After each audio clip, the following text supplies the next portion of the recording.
এই যে আমার দুটো সফর সঙ্গী, ওরা সামনে পাঠাইছিলাম, এখানে এসে ফটোশ্যুট করতেছে।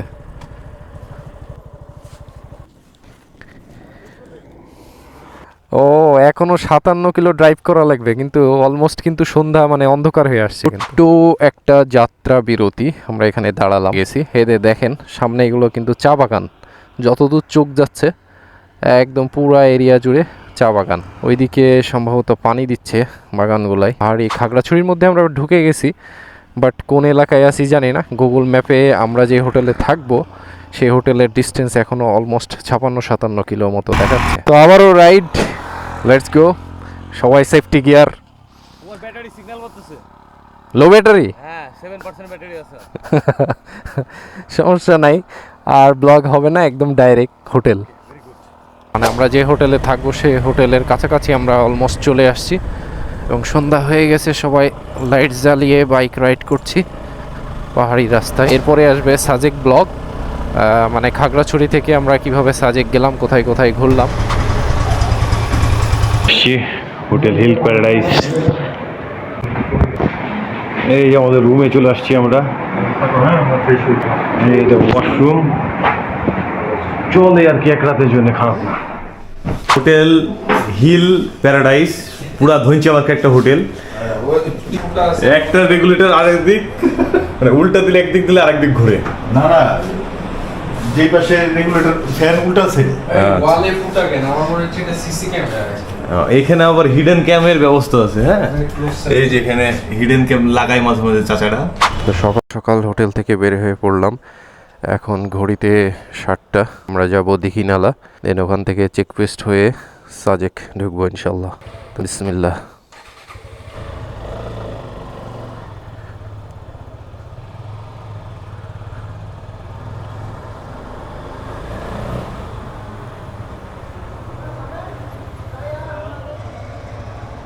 বের হও।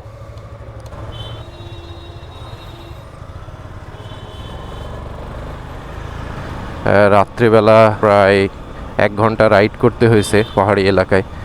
তো ওইদিকে রাস্তা পুরাই অন্ধকার ছিল, এবং পাহাড়ি রাস্তা তো আপনারা জানেন যে কেমন আসলে হয়। তো যাই হোক, আলহামদুলিল্লাহ। মেন বিষয়টা হচ্ছে যে আমাদের যেহেতু উইন্ড ব্রেকার ছিল, নিচে কোনো শীতের পোশাক নাই, যে কারণে সন্ধ্যা হওয়ার সাথে সাথে, দিনের বেলা কিন্তু পাহাড়ি এলাকায় গরম পড়ে, সন্ধ্যা হওয়ার সাথে সাথে ঠান্ডা, যে কারণে সন্ধ্যার 1 ঘন্টা যখন রাইড করে আসি শীত করছিল আমাদের।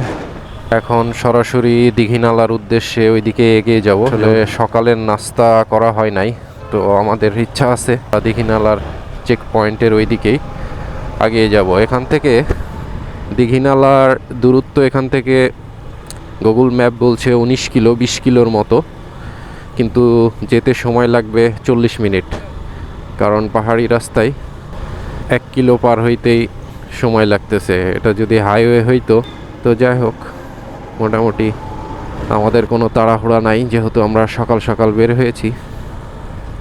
আস্তে আস্তেই আমরা আমাদের গন্তব্যের দিকে এগিয়ে যাব। আমরা স্থানীয়দের মাধ্যমে জানতে পারলাম, বিশেষ করে যারা বাইক নিয়ে আসছে, যারা যত আগে চেকপোস্টে যাবে তাদের স্থান হবে সামনের দিকে, তাদের পজিশন হবে সামনের দিকে। এখান থেকে বিভিন্ন চাঁদের গাড়ি, এইসব হোটেলগুলো থেকে অনেকেই চাঁদের গাড়ি ভাড়া করে যাবে। তো চাঁদের গাড়িগুলো দেখা যাবে দীঘিনালা যাওয়ার পরে। পাহাড়ি রাস্তায় রাইড করার একটা নতুন অভিজ্ঞতা। যাই হোক, আলহামদুলিল্লাহ, কালকে ঢাকা থেকে খাগড়াছড়ি পর্যন্ত আসার পর মোটামুটি আমাদের ট্রেনিং হয়ে গেছে। তো সাজেকের রাস্তাটা যদিও খাগড়াছড়ি চাইতেও বেশি আঁকাবাঁকা, আল্লাহর রহমতে ইনশাল্লাহ সুস্থভাবে চলে যাব। সবার চেক শেষে 10টার সময় একটা স্কোয়াড ওখান থেকে বের হয়ে যাবে সাজেকের উদ্দেশ্যে। তো আমরা সকাল সকাল বের হয়েছি, যে ফার্স্টের স্কোয়াডের সামনের দিকে থাকলে আস্তে আস্তে আমরা সাজেকের মধ্যে প্রবেশ করব। পিছনের দিকে থাকলে অনেক সময় একটু ঝামেলা হওয়ার সম্ভাবনা আছে, কারণ অনেক গাড়ি যায়। শুনেছি সাধারণত বাইকগুলোকে সামনের দিকেই যেতে দেয়, আর যাদের গাড়িগুলো পিছে সিরিয়াল করা থাকে। দেখেন, গাড়ি বাইক নামাইতে বাধ্য হলাম, রিস্ক নেওয়ার দরকার নাই।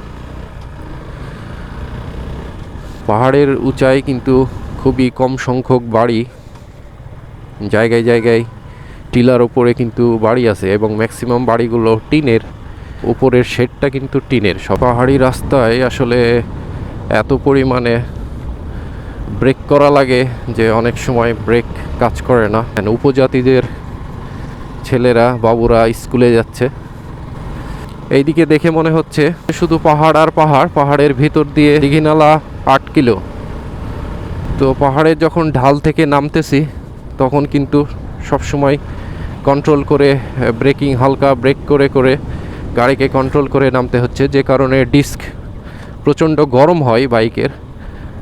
তো অনেক সময় স্পিড ব্রেকার, তো অনেক সময় আসলে ব্রেক ঠিকভাবে কাজ করে না। তো যখন ডিস্কে কাজ করবে না, ব্রেক কম কাজ করবে, তখন বাইকটা থামিয়ে সামনের ডিস্কে পানি দিবেন, দিয়ে ঠান্ডা করার পর আবার একটু পর রাইড করবেন। এই যে উপজাতির ছেলে মেয়েদের চোখে পড়ছে, তারা স্কুলে যাওয়ার জন্য গাড়ির জন্য অপেক্ষা করতেছে। আসলে এই পাহাড়ের মধ্যে রাস্তার দুই পাশে শুধু জঙ্গল আর পাহাড়, বাট কোনো বাড়িঘর দেখতে পাচ্ছি না। আমার মনে হচ্ছে কোনো বাড়িঘর নাই, তবে ফাঁকে ফাঁকে কিছু বাড়ি দেখা যাচ্ছে।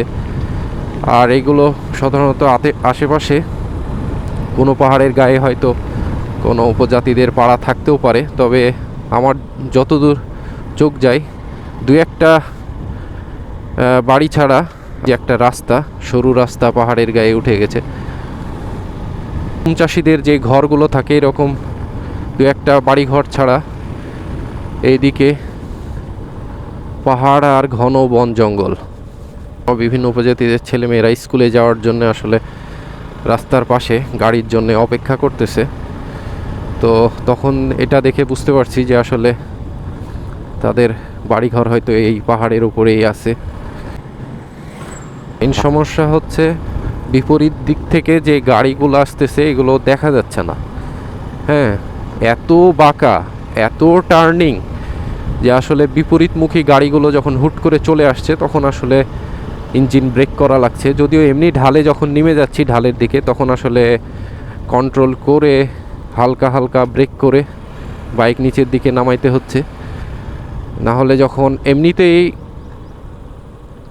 পাহাড়ের রাস্তায় একটা মোশন কাজ করে, ওরে ভিউ অস্থির অস্থির। পাহাড়ে যখন নিচের দিকে নামবেন তখনও একটা মোশন কাজ করে, আবার যখন উপরের দিকে উঠবেন তখনও একটা মোশন কাজ করে, যে কারণে